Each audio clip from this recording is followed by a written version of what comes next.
është e vërtet që momentet e vështira gjatë periudhës që unë kam qenë ministër, kanë qenë njëkohësisht edhe momentet të daljes me një qëndrim të Shqipërisë që ishte nga ana e durë e historisë. Dhe kjo është shumë e rëndësishme për t'u përsëritur. Kjo, mbase, mimi do të mbahet mend ndofta vetëm për faktin që kam qenë gruaja e parë në histori ministri i mbrojtjes, por kaq.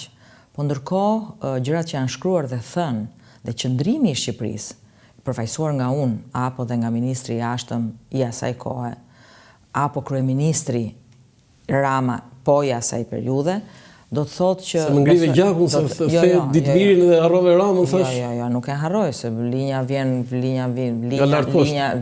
vjen nga patjetër nga lart poshtë. Kështu që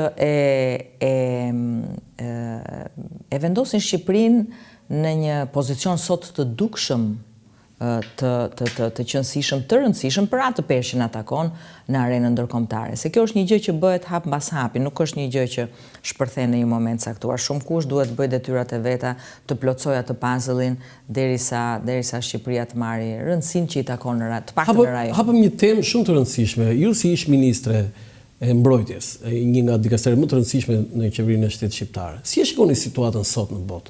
NATO, sipas jush, po të bëjnë pyetje drejt për drejt, parashikoni që do shkrihet? Shëbaja do largohet nga NATO?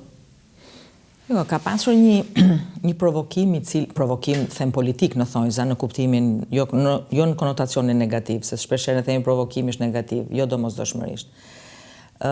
Që ka ardhur që kur presidenti Trump ishte në mandatin e tij të parë si president. Ka qenë i drejt, besomni që e ka menduar dhe atëherë kështu, shtytja e tij për të ngritur nga gjumi disa organizma ndërkombëtar të cilat në burokracinë e tyre pothuajse ishin në një gjumë letargjik që datonte herët.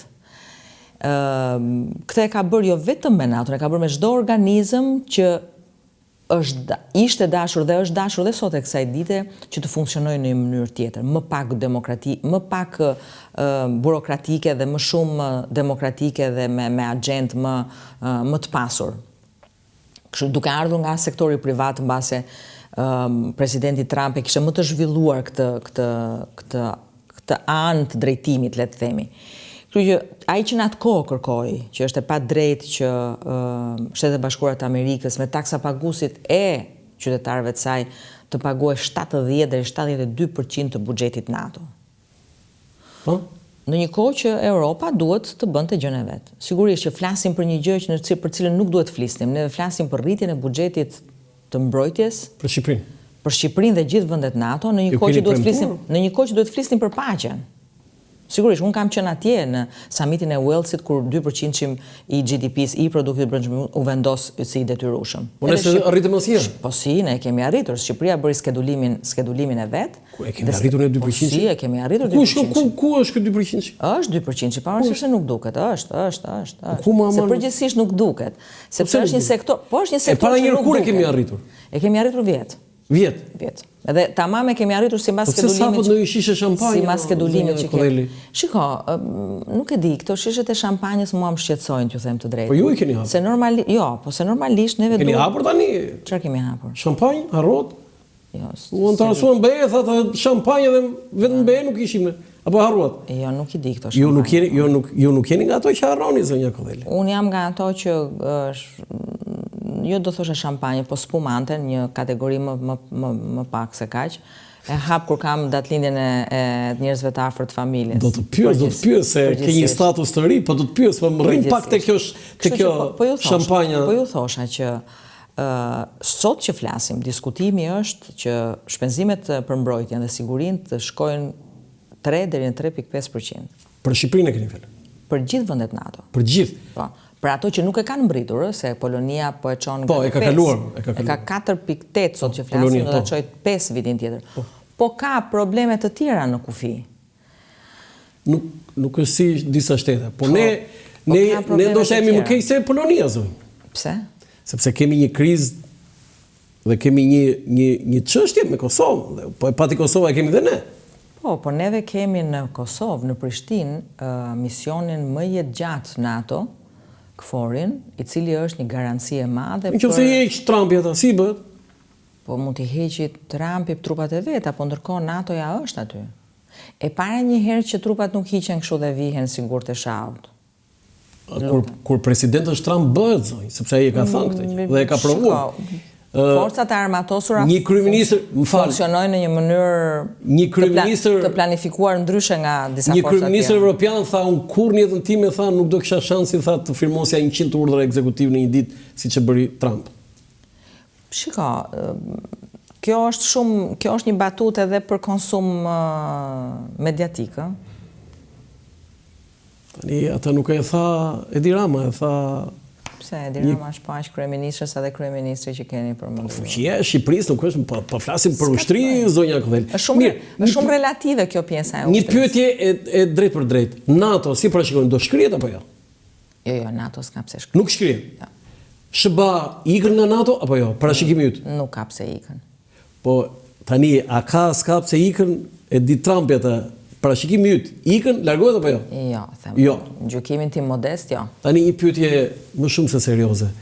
Shqipëria në rast të një konflikti zonjë të armatosur, që ne nuk kemi imun, me çfarë do ta mbrojmë neve shtetin shqiptar?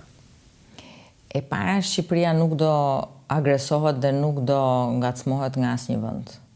Kjo është pak po e sigurt. Njerëzit të rrinë të qetë. Serbia është cilësuar si Rusia në Ballkan? Le tani, këto janë provokime që nuk i haun shoku jam. Po jo këtë se provokoj unë. Jo, Shqipëria të rrihet qetë. Shqipëria të bëj detyrat që ka. Ai ti themi njerëzve në rrinë qetë se zonja Kodheli tha që s'na prek njerëneve. Njerëzit të rrinë të qetë. Të rrinë krejt të qetë. Në punët e tyre. E madhe në Kosovë zonjë se Shqipërinë sigurisht. Kosovën e kemi ajsa na takon të kemi rol.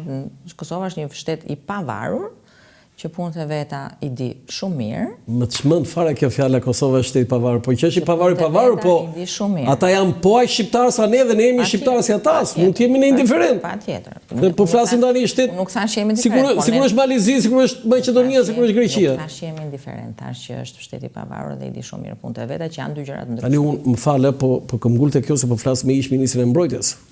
Qytetarët shqiptarë të rrinë krejt të qetë. Nuk ka mirë. Zonjë. Ne kemi ca punë të tjera që janë punë të Bashkimit Evropian. Po, do të pyes ta mbyll këtë pjesë. Ju mendoni dhe me çfarë po shikoj që bota nuk do ketë një luftë të tretë botërore? Bota nuk mund të ketë një luftë të tretë botërore.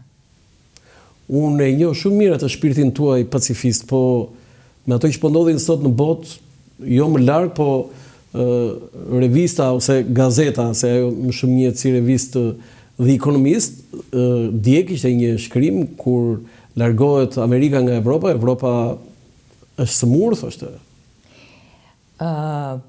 Unë respektoj shumë revistën The Economist, sepse jam një lexues i rregullt i kësaj reviste. Dhe është me të vërtet një nga, nëse do të ndriçosh mendjen, lexon atë revistën dhe e ke ndriçuar mendjen. Por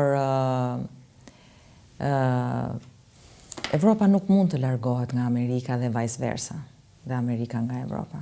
Amerika largohet nga Evropa, se Evropa nuk është se ka qefi shumë. Nuk largohen dot. Nuk largohet? Po s'largohen dot. Në kushtet e problemi është se Trump nuk u pyet ju për. Në kushtet e globalizimit, asnjë nuk mund të largohet nga askush. Ka vetëm tërheqje dhe shtyrje forcash për të rigjetur një ekuilibër tjetër, mbar botëror, ose një rend tjetër e mbar mbyllim botëror. çështjen e pacifizmit zonjës Mimi Kodheli, kalojmë te karta juaj më e fortë në këto zgjedhje, është antarësimi në Bashkimin Evropian. Zonjë, ju jo vetëm si ministre e mbrojtjes, po keni edhe një aktivitet diplomatik, po themi edhe në parlament, diplomacia parlamentare. Po 12 vjet, pse s'ta antarësuat ju, se thatë për 10 vjet dhe kaluan 10 vjet. Pse tani na bëni këtë premtim? Shika,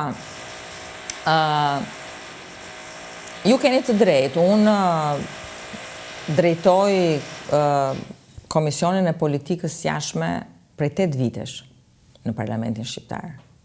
Kështu që sigurisht që jam e përditësuar me shumë ngjarje që ndodhin rreth nesh në politikën e jashtme, pavarësisht se ne kemi një komision të çështjeve evropiane që drejtohet nga opozita, çështjet europiane janë çështjet e ditës, integrimi është çështje e ditës, kështu që hapja e kapitujve është çështje e ditës, kështu që patjetër që kemi diskutuar gjatë dhe diskutojmë gjatë me partnerët dhe kolegët tanë lidhur me mbase çështjen më të rëndësishme të historisë moderne post-komuniste shqiptare që është integrimi në Bashkimin Evropian.